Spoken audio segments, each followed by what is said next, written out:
Hello and welcome back to the channel.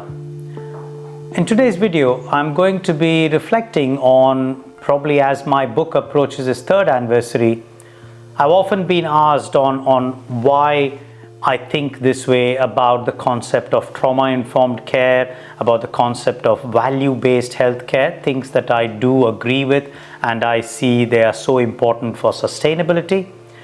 And I think, in my view, reading around the clinical management of pain, my book talked about the various ways to manage pain. But to give a frame of reference to help me understand and to help you understand why I said that is important, I think it's relevant to give the background. And for me, reading around it has been really useful. And in that context, there were 3 books that I would highly recommend that were game changers in the way I approach a lot of things in life these days. I approach definitely my clinical work in pain management, and I would heartily recommend these as really good starting points to understand how we all operate and think about not just about clinical practice, but I think about life as well. So the first one, which I think is really awesome, is the work by Bessel van der Kolk, which is The Body Keeps the Score.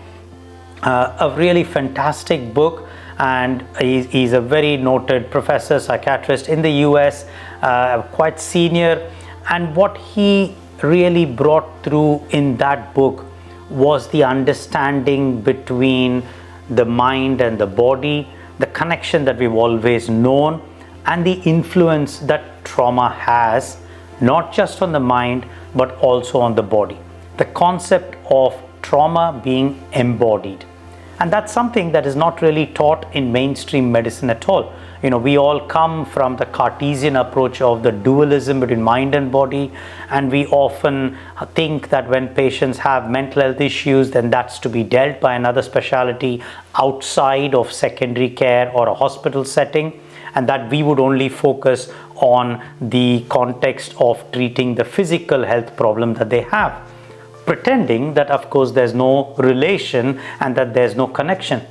But it was in Bessel van der Kolk's book that I came across the adverse childhood experiences study that led me down that rabbit hole, and that made me understand that trauma is not what happens to us, it's actually what happens inside of us, both in the mind and the body, when trauma happens to us. I mean, this is a paraphrase from Gabor Mate's statement, but really that came true.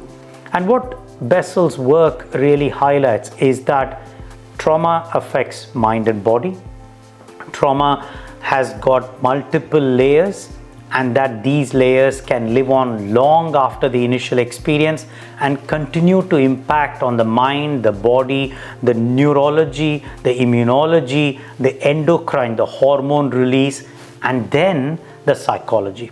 In some ways, it made me realize that sometimes all of what we consider psychological issues or psychological problems are still due to some altered neurochemistry in some of the neural circuits, and that these can be modified and modulated by many such actions.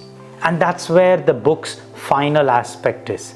The hope and advantage that Bessel presents to us, that when you view trauma and the mind-body unification as one, then addressing the trauma by traditional talk therapies may not be that useful, because talk therapies focus only on the mind. But once you take the role of trauma being embodied in and part of the body, then doing something for the body in terms of movement-based strategies, whether that is yoga, whether that is some kind of exercise or movement-based technique, all of that now automatically starts to make sense when you think about how you want to process trauma. And that's ultimately the hope that Bessel gives in this book, is that if you think about neurofeedback, if you think about techniques like EMDR, if you think about techniques like yoga, or the importance of connection, the importance of music or drama therapy, and he shows studies in there, it made me aware that when we are thinking about pain management, when we are thinking about general health, physical health conditions, bringing together the embodied form of all of us, knowing that trauma happens to all of us and each one of us will react uniquely, and the mind and the body both need to be factored. That was a big takeaway of Bessel van der Kolk's The Body Keeps the Score. Hugely influential book for me. I'd suggest you check it out. Thank you for watching the videos. I hope you're getting value from them. Don't forget to subscribe and hit the bell button for notifications on when the next videos are to be released.